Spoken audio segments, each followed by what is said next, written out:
Cell wall is the outermost membrane of plant cells and it is absent in animal cells. Correct. Cell wall is not just present in plant cells, it is present in fungi and a lot of prokaryotes like cyanobacteria as well. But what makes cell wall different than a cell membrane, and why do plants actually require one while animals survive without having one? Now, plants don't possess a skeleton system and therefore they are not as rigid as animals may get. So, this cell wall's rigidity really helps out the plant to maintain its mechanical strength. Going by the basics of it, it is the outermost layer, it is a rigid layer, and unlike our cell membrane, cell wall is considered a dead part. Correct. Now, its thickness is about 0.1 micrometers to 10 micrometers, which is 10 raised to the power minus 6 meters. Its discovery is considered to be done when the cell itself was discovered by Robert Hooke in the year 1665 when he was observing cork cells under his microscope.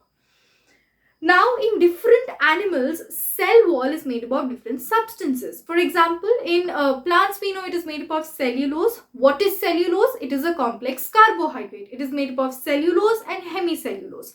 Correct. In fungi, it is made up of chitin. Chitin is a polysaccharide, again a kind of carbohydrate. Moving on towards some prokaryotics like cyanobacteria. In that case, the cell wall is made up of peptidoglycan. Now, what is peptidoglycan? Peptidoglycan is a polymer of amino acid and sugar. So, when polymer of amino acid and sugar, which is this one, it comes together, it forms the cell wall of certain prokaryotes. Understood? So, these are the basics of a cell wall. Now, let us understand what function or what important role does a cell wall play. Number one, it provides protection. It provides protection from any outside entity that may come inside and harm the cell. Second, it provides mechanical support. As we discussed, our plants and these microbes, they do not possess a skeleton system. So they need a inbuilt rigidity which is provided to them through this mechanical support given by the cell wall.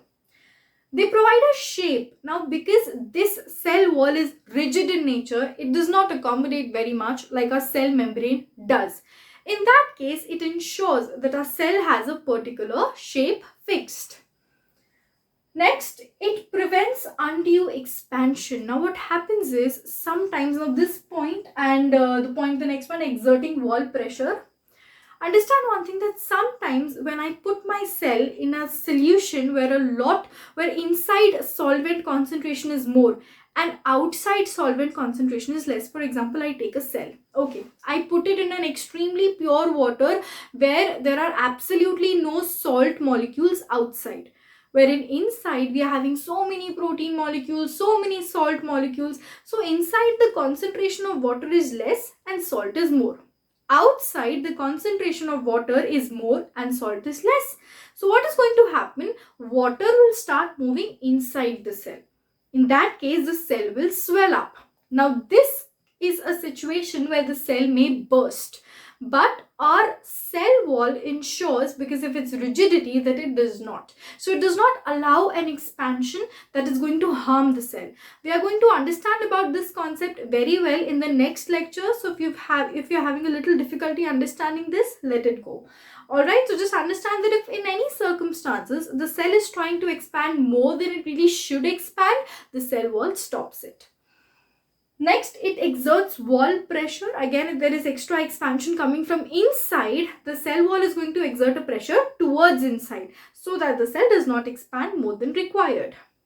Then it prevents evaporation of water. Then there are layers called cuticle, which is a waxy layer that comes all across the cell wall, which prevents excess evaporation. Let us say that our cell is already having very less water content, but if you still put it outside, it is going to evaporate because sun is there. Correct. In such cases, a secretion happens and that secretion is called cuticle. Now, these cuticle are wax type of substance that covers your cell, which stops evaporation. Now, that function is also performed by a cell wall. Then cellular interactions. Now, let's say that a cell has been invaded by a virus. Correct. Now, our cell somehow made sure that this virus does not spread to the other cells. How does it do? what it does is, the moment any virus or any bacteria or any foreign body has entered inside the cell passes this message to the neighborhood cells. Correct? So this is a cellular interaction. Now such kind of cellular interactions, they keep happening between cells. Now these cellular interactions are also impossible without the cooperation of cell wall. So these are some of the functions, but the main function you really need to remember is that it provides protection, mechanical support, shape. Now these are three extremely important functions with your syllabus keeping in mind. These four are not that important, but we are still going to understand it better in the next lecture because there are certain topics associated with it.